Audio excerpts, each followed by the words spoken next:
Hello, yes, a good morning, a good afternoon, or a good evening to you, however you may be listening and wherever you may be listening.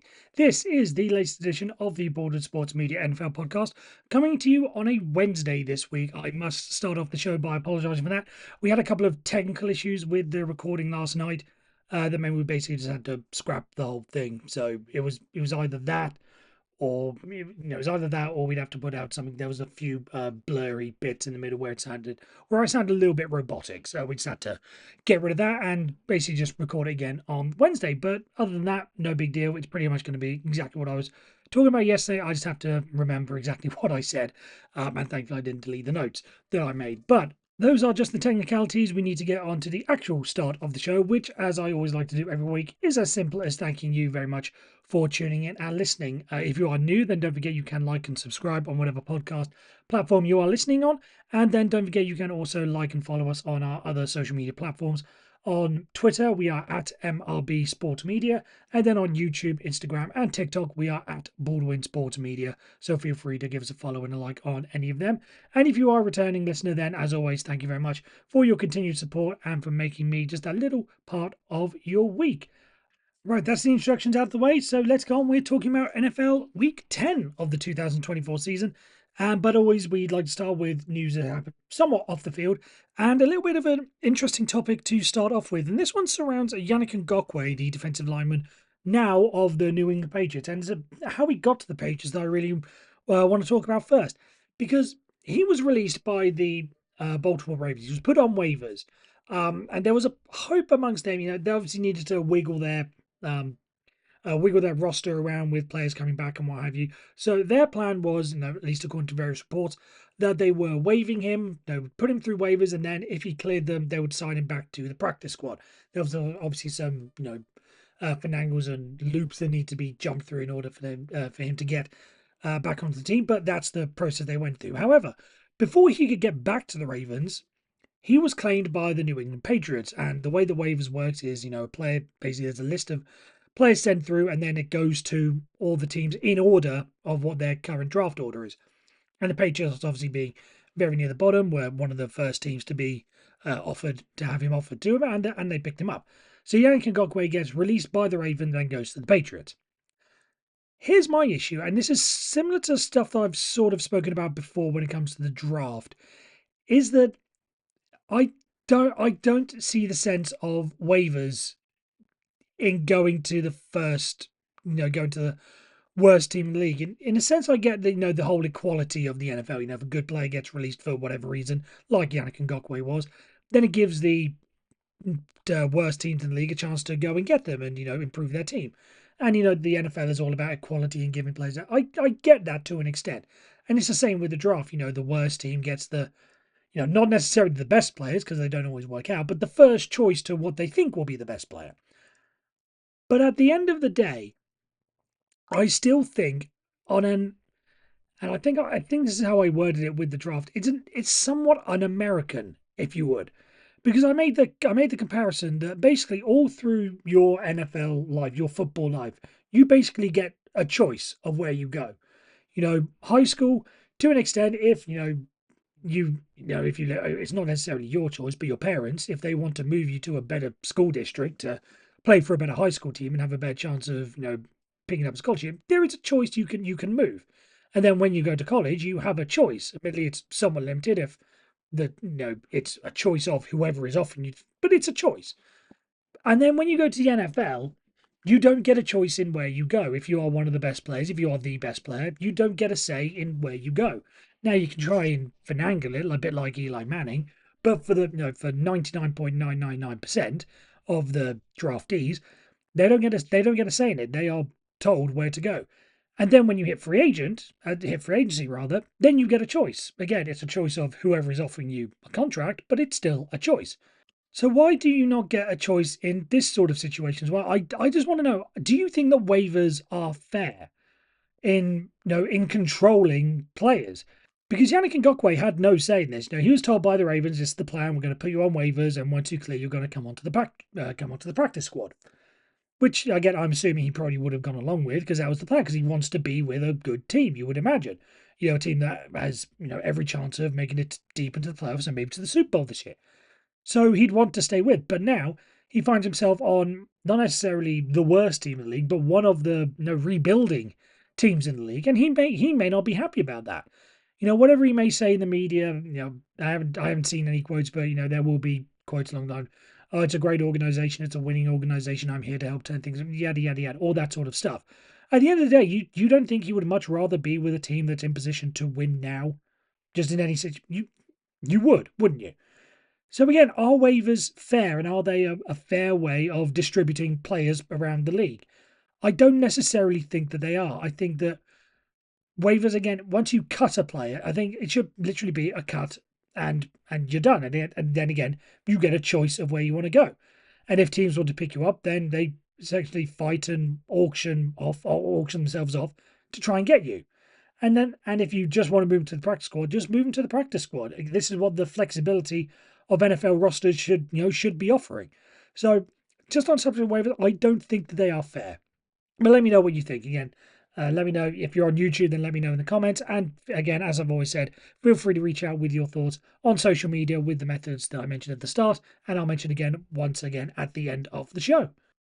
And with that, we move on to our second subject, and it's something that I've spoken about before, but there's always been an element of will it, won't it? But now we've heard directly from Roger Goodell. We know exactly where things are going. And if you hear me mention Roger Goodell and you know what it was last weekend, which was the international games, you know exactly where I'm going with this.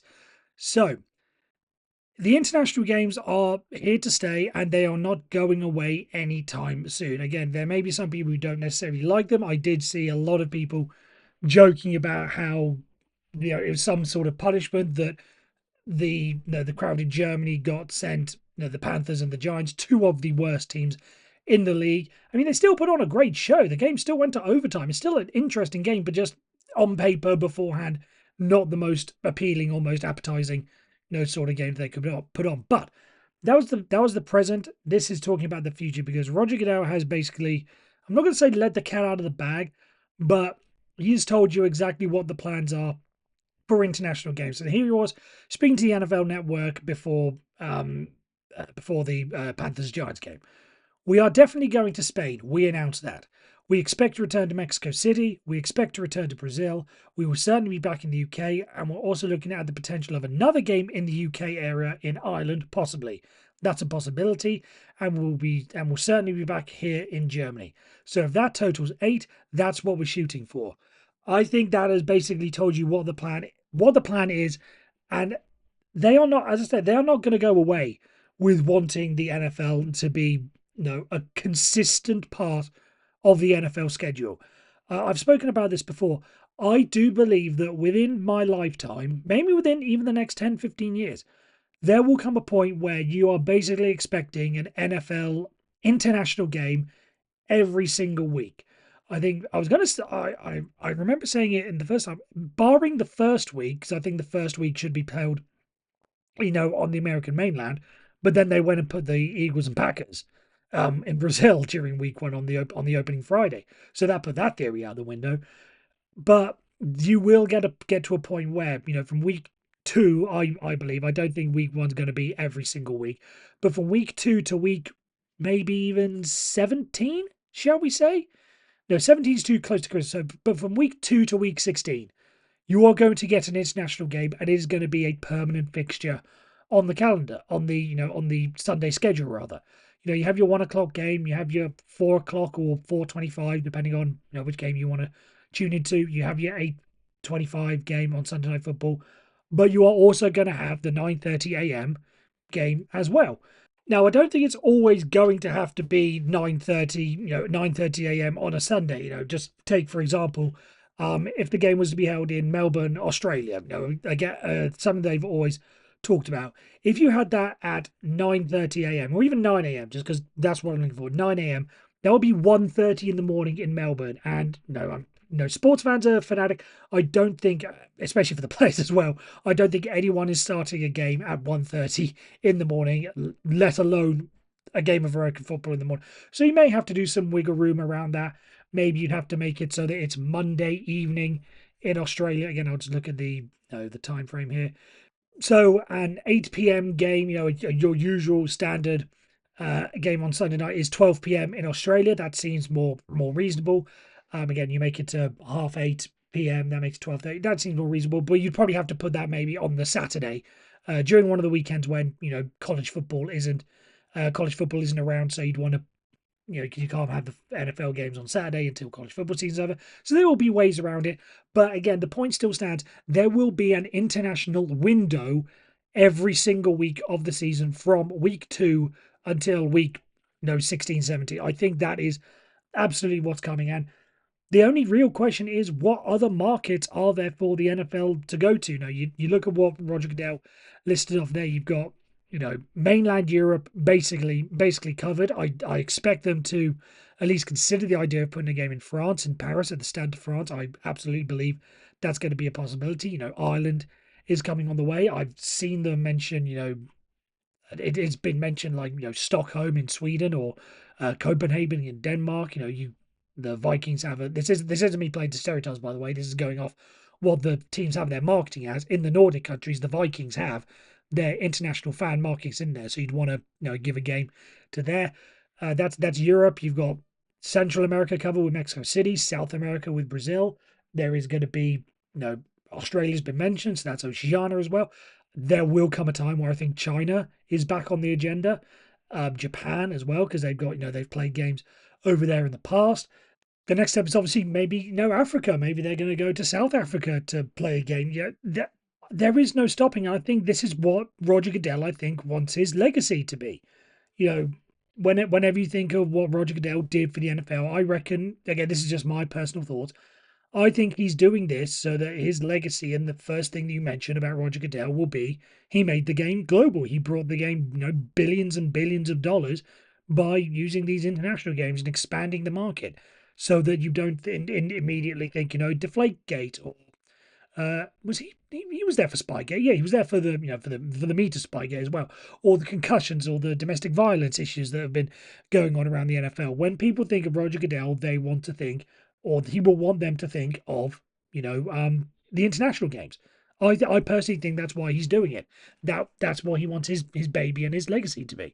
And good on him. I think it's a good thing. I think as long as it doesn't interrupt the season too bad, I don't hear many complaints from players, at least not out in the open, that say, if they miss the playoffs by one game, they say, oh, it was because we had to play that game over in Germany and we lost that because we were, off our schedules and couldn't practice wherever. I don't hear any one of the players adamantly saying, it's costing them, games in the way that, people complain about artificial turf, for instance.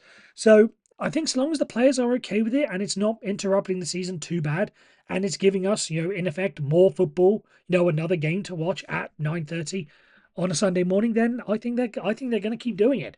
So he says 8 games next year. Don't be surprised if the year after that, or as I say, within my lifetime, it happens every single week. I think that is absolutely coming down the track.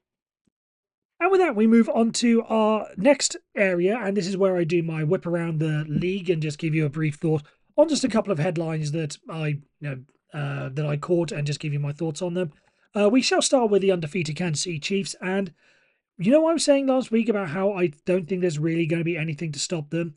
I think that game against the Broncos was one of those moments where every team that goes on to win any championship always needs that little bit of luck. That game where you think they're not going to win, but then they pull it out.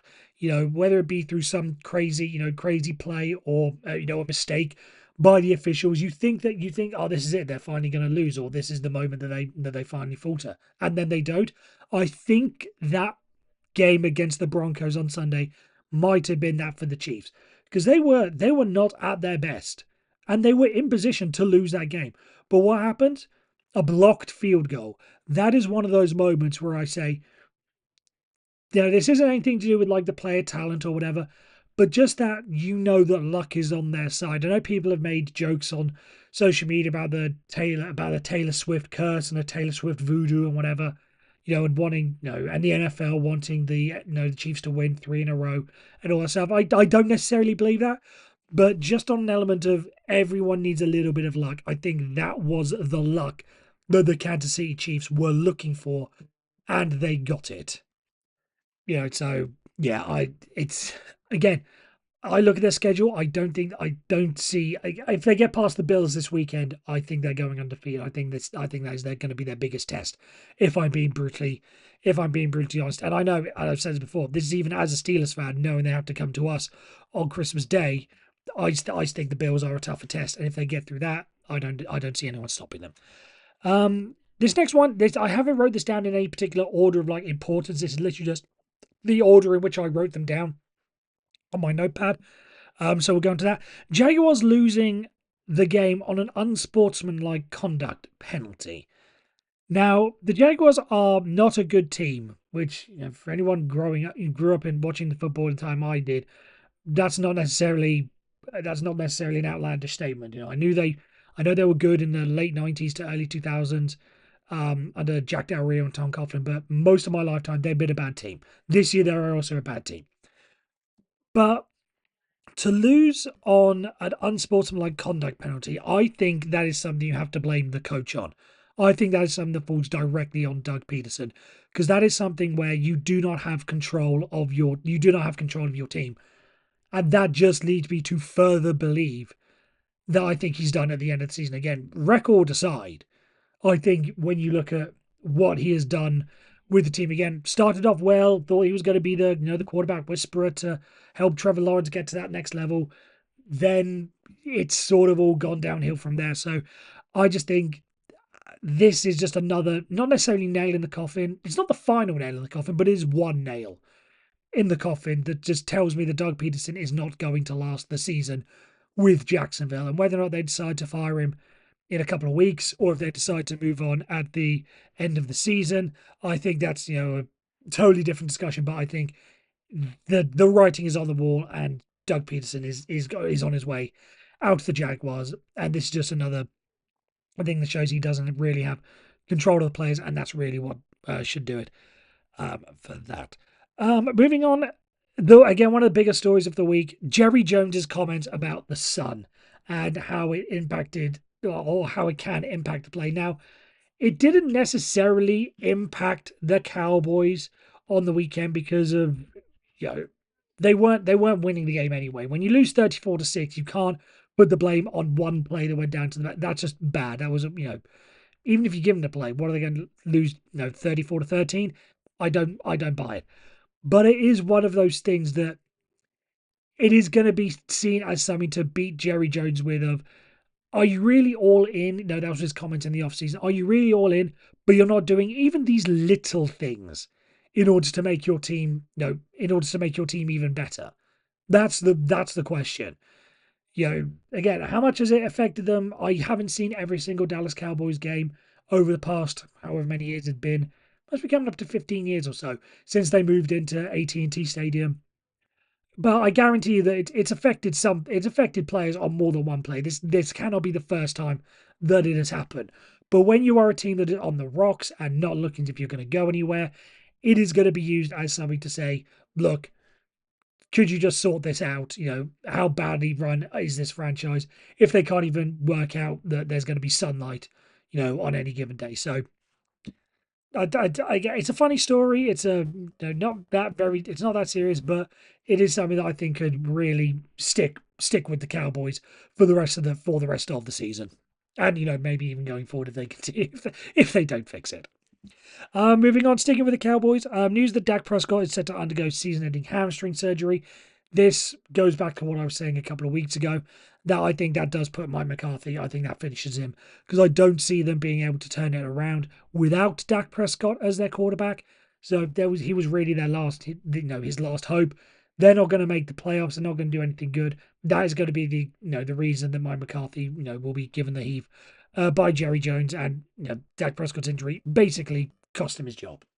And now the final bit of the whip around is the biggest news of the past couple of days is that the Chicago Bears have fired offensive coordinator Shane Waldron, and I see this as a last throw of the dice to get some. I think this is a last throw of the dice by Matt Eberflus in order to save his job, because I think he knows that if he doesn't do well, he's on the chopping block. So if he can maybe get something out of Caleb Williams between now and the end of the season, he will be able to go to the ownership and say, hey, we had a rough start. He's a rookie. He's got through his growing pains, but we made a change. And look, he's gotten better. He'll probably present his stats from weeks 1 to week 9 and then say, compare that to this. We're getting better. We are fixing Caleb Williams. He is still going to be the star. Let me be the guy to oversee that. I think that's what it is, because the way this goes, the way this always goes, there's always usually a cycle when it comes to this, is the player, you bring in the player. If he doesn't do well, you fire the offensive coordinator. If he still doesn't work out, then you get rid of the head coach. And then you basically start over again. He wants to basically skip that step, or basically not go through that step. So I think this was a decision by Matt Eberflus in order to say, right, last throw of the dice. We've got to make something work with Caleb Williams, and this is what I'm going to do. Because again, all the talk was that Caleb Williams had weapons to work with. He had the likes of Keenan Allen and DJ Moore. And they spent a first round or high pick on Robert Dunze. Yeah, it was first round pick on Robert Dunze in order to give him weapons. They gave him weapons. Cole Kmet, tight end, arguably one of the best in the game. Mercedes Lewis, a nice veteran player as a safety blanket. He had the weapons. Admittedly, the offensive line has not been great this season, but when you give him the chance, you should be able to make something work. But it hasn't been able to do so. So, as I say, throw the dice. Let's see if we can make this work. If not, Matt Eberflus is gone. I still think he's gone at the end of the season, but if this turns around, then who knows? Maybe I am wrong on that end. Right, and with that, we come on to our off the field story, our funny story of the week, I like to call it. And this is absolutely brilliant. And it is, I'd like to say you can't write it, but we literally have, but it's all the joke. LASIK, which for those of you who don't know, are, again, I assume everyone knows, but it's eye vision correction. I don't know exactly how it works, but they basically fix your eyes. And they have offered to pay for procedures for referees in a campaign to basically get rid of any missed calls. This is fantastic. I'm just going to quote you this from the Sports Business Journal. So people at LASIK.com are seeing a quote-unquote golden opportunity as the company is offering free corrective eye surgery for NFL officials as well as anyone who is in such a capacity for a number of other US sports leagues, according to Chuck Shilkin of the LA Times. That's where the initial report came from. But basically, in light of a couple of, again, I'll continue from the Sports Business Journal. This comes after NFL officials missed not one, but two apparent penalties on a key play late in the Bengals-Ravens game on Thursday Night Football that could have cost the Bengals the game. This always happens, but when it's a Thursday night game, it always gets amplified. The program is called Better Vision, Better Calls. The campaign is real and it is completely complimentary as long as they are an official referee across the NFL, NHL, NBA, MLB, USNT, WNBA, MLS, and WNSL.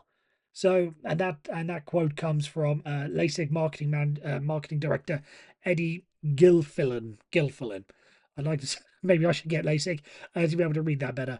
But I just think it's funny. All the jokes that you have read over the years, that referee, hey referee, you need your eyes corrected, or words that are funnier than that, and ruder than that as well. All the jokes that were made over the year, and now they are actually sponsoring a campaign in order to fix referees' eyesight. I think it's absolutely fantastic. LASIK play of the year. I think it needs to be said. So kudos for them for taking part in the opportunity. It's only going to help get their brand. And even if no referee takes it up on them, they are in everybody's good books because they know what the joke is and they know exactly what they are doing. So kudos to them on that. Right, that is the end of this show. I want to once again thank you very much for listening. And as I mentioned at the top of the show, don't forget to like and subscribe on whatever podcast platform you are listening to this on. And don't forget to like and subscribe and give us a follow on all our social media channels. We are at MRB Sports Media on Twitter, and on YouTube, Instagram, and TikTok, we are at Baldwin Sports Media. So feel free to give us a listen there when you get a chance. That is it. Thank you very much once again for listening if you are new or if you are a returning subscriber. And as always, thank you very much for listening. I will be back next week with plenty more to talk about from the world of the National Football League. It may be a little bit different because I've got a few scheduling conflicts going on. So again, it may be that we have to do this on the Wednesday again, but hopefully it should be in the middle of the week and hopefully not No, just completely avoid it altogether. But anyway, thank you very much for listening. And as always, take care and stay safe.